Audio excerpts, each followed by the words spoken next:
Hello नमस्ते र आज चाहिँ म तपाईहरुलाई चाहिँ एउटा इम्पोर्टेन्ट कुरा लिएर आएको छु है। तपाईहरुको पनि के भुडी लागेको छ, पेट भन्छौ नि है, लागेको छ भने मैले 24 दिन, आज 24 दिन हुँदैछ है, 21 तारिक देखि मैले स्टार्ट गरेको कसरत अनि खानेकुरामा एकदम विशेष गरी हामीले खानेकुरामै ध्यान दिनुपर्ने रहेछ है। कसरत त तपाईको खाली 20 देखि 30% मात्रै हो, 70 देखि 80% चाहिँ हामीले खानामा ध्यान दिनुपर्ने रहेछ है।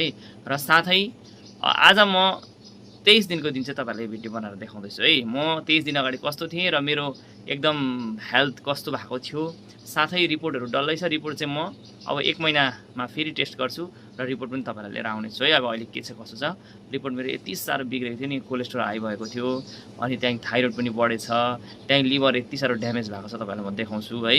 अनि हल्का किडनीमा पनि प्रब्लम देखाएको थियो है। अनि साथै मेरो अब पहिलेदेखि अरु बिमारी त थियै थियो। त्यसो हुँदाखेरि चाहिँ मैले अन्त सुगर, विशेष गरी सुगर पनि प्री डायबेटिक भनेर देखाएको थियो र मैले मेरो जिउलाई घटाउनको लागि चाहिँ आज 23 दिनको दिन चाहिँ म तपाईलाई यो भिडियो देखाउँदै छु र 23 दिन अगाडि मेरो हालत कस्तो थियो त्यो पनि म तपाईलाई देखाउँदै छु है त। लु हेर्नुहोस् मेरो भुँडी, मेरो चाहिँ हालत यस्तो भएको थियो र चाहिँ यो सबै बिमारीले पक्रेछ मलाई।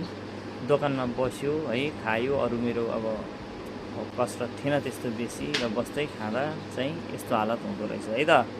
अनि अब यो चाहिँ 21 मेको दिन हो यो र आज चाहिँ 14 जुनको म तपाईलाई मेरो आजको हेल्थ पनि देखाउने छु। यो हेर्नुहोस् त कस्तो भएको थियो यो भुँडी, म यस्तो भइसक्दा मान्छेलाई याद हुँदैन रहेछ। एकदमै तपाईहरुले चाहिँ खानेकुरामै रहेछ हामीले कन्ट्रोल गर्नुपर्ने चाहिँ है, खानेकुरा एकदमै कन्ट्रोल गर्नुहोस् है त तपाईहरुले पनि। हेलो नमस्ते र आज चाहिँ म 24 दिनको दिन तपाईहरुलाई देखाउँदैछु है। यो हेर्नुहोस् त 24 दिन भयो मैले एक्सरसाइज गर्न थालेको र विशेष गरी खानामा डाइटमा चाहिँ डाइट मेन्टेन गरेको है। आज 24 दिनमा ल हेर्नुहोस् है, यो छाती सँगसँगै भइसकेको छ है, अलिकति निस्केको छ पेट र म एकदम फिट पनि छु। यो चाहिँ 24 दिन भयो है, किनभने मैले 21 तारिकदेखि सुरु गरेको, आज 14 तारिक होला, 24 दिनै भयो होला। 14, 15, 16, 17, 18, 20, 21, 24 पनि हैन, 23 दिन हुँदो रहेछ। मान्नु 24 मानौँ है, 23-24 दिनको रिजल्ट हो यो।